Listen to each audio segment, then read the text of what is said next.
to the third segment of Studio 60 Live. This episode is in association with the University of Salford for the Global News Relay.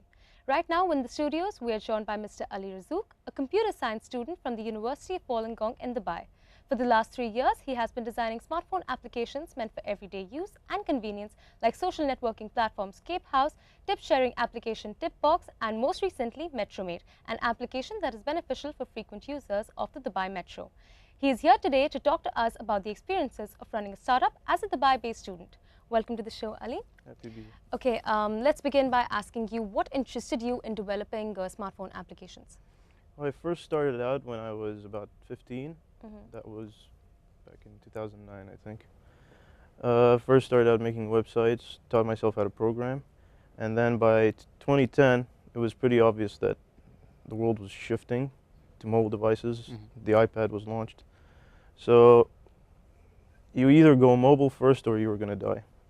So that was why I switched to learning how to program for the iPhone, iOS in general. And Tipbox was my first iPhone application ever. So it took me about a year to teach myself how to program for the iPhone. How do you think that startups projects like this can contribute to the business and economic environment of the UAE?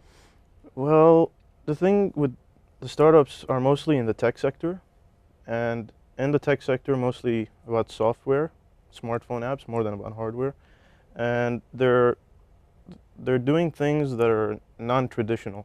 So they're coming with all sorts of ideas that traditional businesses never did. And since it's software, you're not dependent on what's available locally. So if you need something, someone in China or in the US could have made it, you could just download it right there and start using it. So it's really helping create entirely new industries within the tech sector. Makes sense. Okay, what do you think are the challenges in maintaining a startup, in launching and maintaining it? Well, first of all, you can't really run a business from your home here, because I think that's illegal by law. It's not like in America. And the second thing would be the actual cost of setting up a business here. It's pretty high. And although like a lot of people say that they try to help startups, especially like young people from universities, that's not entirely true. I think that the region could also use a lot better mentorship.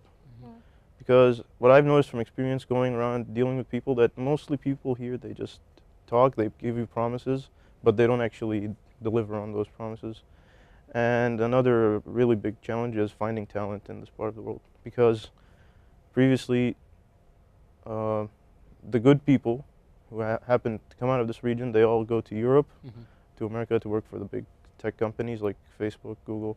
And the big tech companies, the offices that they have here, they're not for engineering. They're mostly just marketing, business development, and so. But yeah, I would say that's the biggest challenge, finding good talent, and of course raising capital, because most of the investors here, they demand an unreasonable percentage of your company in comparison with the investment that they give you. So. But you spoke about talent, and so for the people who do have talent, what do you think their future is? I mean, in terms of startup, what do you think their future is in the UAE? Like, the region here doesn't really do much to foster this culture of innovation. I mean, I go to people, I show them things that haven't been done before. They're entirely new. They're always giving me skeptical looks, like, you know, nah, we're not really interested, and they don't really help. So that just pushes people, like, you know what, I have a good idea, I want to do it, so I'm just going to go out and get it done. I'm not going to do it here just because you don't want to help me. Makes sense.